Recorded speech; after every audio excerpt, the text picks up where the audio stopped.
Happy Friday, everybody. We are going to start off with some announcements here. The first announcement, if you guys have anything left over in your cubby holes that you want to pick up, or if you guys have not taken advantage yet of our kettlebell, dumbbell, band, PVC, or skipping rope loaners, there will be a Google form at the bottom of this announcement on our YouTube page and on the WOD posting to fill out. We will arrange a time for you to come to pick all that stuff up. And also, we want to talk briefly about the Support Your Box event that's going on right now. So many of you guys have already submitted a score for the first workout, which was announced last Friday, so a week ago. And also, if you haven't seen, we are doing those workouts in our Monday programming for the outside the box home workouts. So if you guys have not signed up yet, please sign up. The first workout was a lot of fun. It's already cool to see all the people that have submitted their scores, kind of see where we're at in the community. It's a great source of accountability, and we're gonna start having some fun with it. So as of Monday, I believe we had 41 people signed up for it. We're up to 56 as of last night. So that's pretty great. We're gonna keep trying to get more and more people involved. We have people from all over the world joining in on the CrossFit Waterloo team, which is really cool. So shout out to you guys if you're watching from afar. And also, we're going to be doing a prize announcement. So on Monday's post, we're going to be going over the workout tips and all that stuff for that week.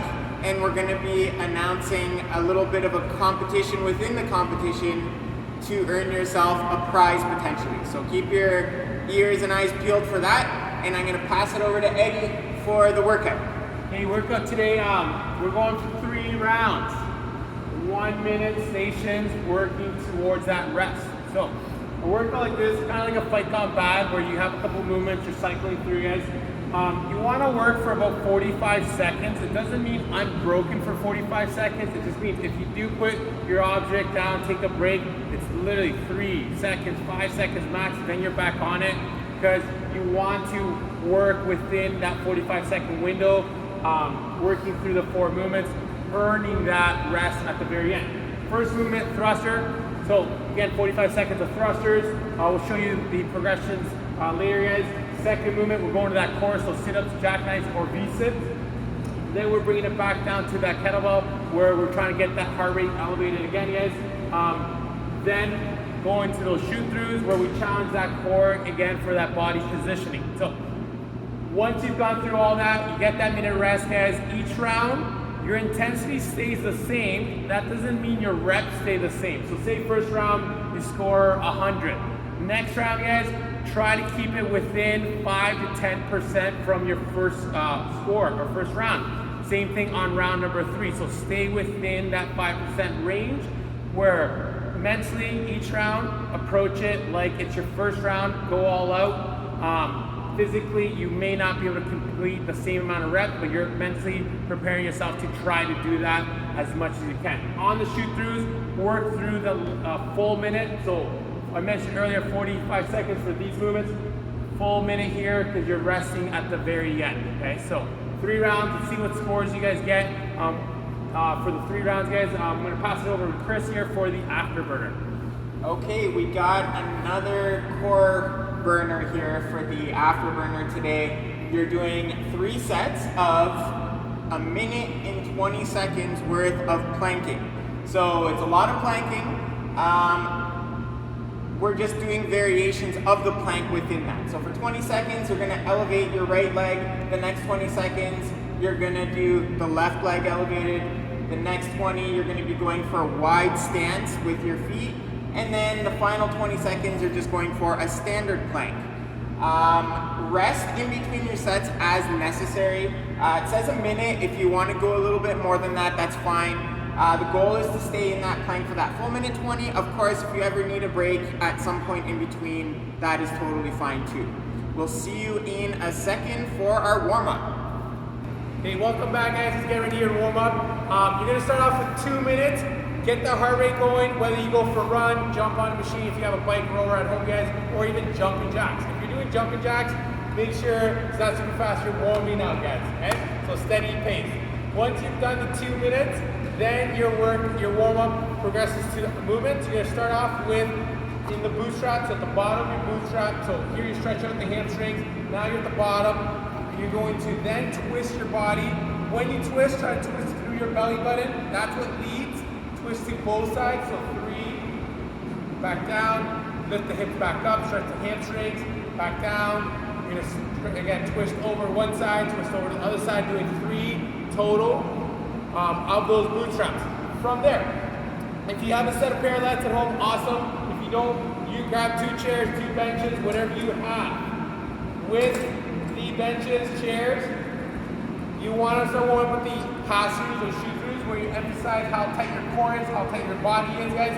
But take advantage, open up the pecs, start stretching up the pecs. So if you don't feel in the pecs, because you're so focused on your core, drop down your knees to reduce the load and get a little bit deeper in your stretch to open up the chest. And from there, you can walk through or you can jump through. It's up to you again to warm up. You're gonna go down the dip, tuck those elbows, so squeeze the elbows together to help you pull the shoulders back, help you activate your upper back muscles, getting ready to be more stable in the shoulders in that bottom of that dip. You're holding 15 seconds, then again, you can shoot back or you can step back, guys, for your posture. You're only doing it once, but with the 15-second pause at the bottom of your push-up and your dip. After you're done that, take it to the floor. You're going for alternating jackknives, so we'll start with those first. So one knee tucks in, switch over to the other side. If you're not comfortable with the hollow position, the alternating, feel free to go into sit-ups where you twist over to the one knee, come up, twist over to the other knee. If you're looking for support in the low back, roll up a towel, place it on your back itself, guys. Doing 10 total, then you're going into your squat. Now squat. You want to do it in a front squat, so grab an object, okay? So we're using paint can here, grab that object, you're gonna squat down, you're gonna pause as long as you need to the bottom, take advantage of thinking about what's tight, what you might need to loosen up. So if you gotta bounce around, move forward, side to side, do so, then come back up, doing another squat, maybe on the 2nd or 3rd rep, emphasize how tight is your upper back, or where that object is sitting, guys.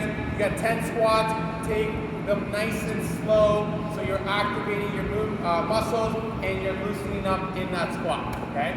We're doing this round, guys, or this workout, warm up 3 times, but starting with a 2-minute activation to get the heart rate going, okay? We'll see you next for the movement standards. Oh, it's ready. Hello, everybody. We are here for the workout. Got caught a little off guard there. So we are doing 3 rounds of work here, 1 minute of work, starting with thrusters. So on the thruster, Yash is going to demonstrate here how we can use an odd object. So we're just going down into our squat. Notice how the elbows are forward and also in between the width of the knees. So we want to keep those elbows in, knees slightly out. You're going to drive up and through that squat with the hip, pop the hip, and then drive that paint can overhead. On the way down, back into your squat, and drive back up. Yash, if you want to face that way and maybe just do a few reps at a reasonable pace here. So notice again, his elbows are staying ahead of the object, keeping that back and chest up nice and tall, weight staying on the heels. And also notice at the top, he's locking out those shoulder blades, so he's pinching the shoulders together at the top, getting that head slightly through that window. So you're gonna go for a minute on those, then afterwards we're gonna switch into the sit-ups, jackknives, or V-sits. So Yash will first show us the sit-ups, pretty straightforward here, all the way down, all the way up, touching the sides of the shoes. Again, as Eddie mentioned in the warm-up, we can roll up a towel, put it in the low back. If you don't have an ab mat, you'll find that much easier to do with an object underneath that low back. And the next movement we're going to go over is the jackknife. So we're starting off in the hollow body position, shoulder blades off the ground, feet extended slightly off the ground, feeling the abs at the bottom. So he's going to pull the knees in towards the chest, letting it all draw back out again. Notice he's putting it together using the arms, the momentum in the arms. As he goes through those, final progression is the V-sit. This will be the more challenging progression. He's going to kick the legs up, same like a jackknife, except this time you're keeping the legs straight. So you're not pulling the knees into the chest, but you're bringing the legs up straight.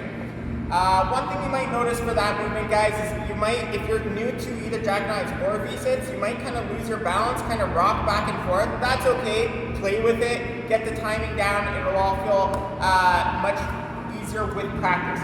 Next one we're going to go for is kettlebell swings. We know some of you guys have a dumbbell, so we'll demonstrate that. So with that kettlebell swing, just like the thruster, we're really using that hip. So we're driving that hip nice and hard to drive that kettlebell or dumbbell up. Full extension of the hip. Again, head slightly through the window at the top, squeezing those shoulder blades together. And notice from the side view, so again, Yash, you can show them the profile here. Notice from the side view, we don't want those knees coming forward. So we're pushing the hips back, we're hinging backwards at that hip. We don't want that knee to come forward, which is a common fall. Show a couple like that, Yash, with the knees coming forward. So now you can see his knees are driving forward. He's losing the tension in his hamstring, and that's what we don't want to do. So shins straight. Finally, guys, we're going to go over the shoot-throughs. So we're not doing a dip here. Notice that the chairs are set up in a little bit more of an efficient way than what Coach Jess had demonstrated in the warm-up. This is how you should set it up at home. So we're gonna just get a lot of core tension going on here. So that rib cage is tucked in nice and tight. Dash is just gonna flip his feet through.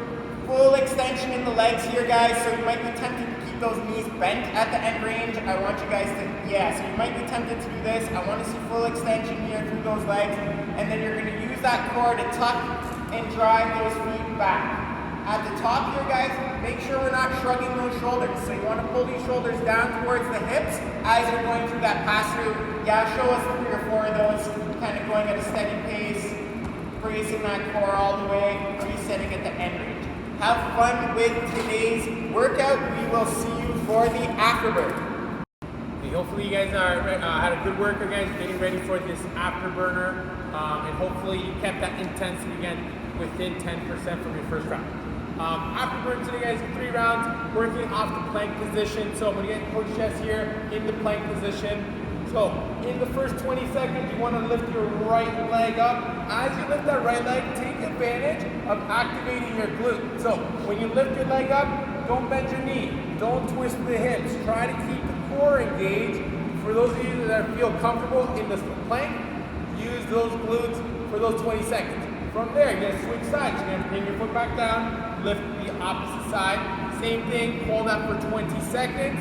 When those 20 seconds are up, then you're going to go into the wide stance. So in the wide stance, it's easy to control your hips. So you really want to emphasize core activation. Double check that your shoulders move back. Make sure they're still in line to your wrist, not maybe a little bit forward to challenge yourself more. Once those 20 seconds are up, then you're finishing off with a regular plank. So you bring your heels back together, guys. Keep everything tight. Squeeze those knees. Keep the legs locked out, guys. Get in that hollow position. Push through the floor. Holding it for the last 20 seconds before you're done the first round. So that's all for the afterburn today, guys. Just working off that plank position. Enjoy that and enjoy the 3 rounds. We'll see you guys tomorrow.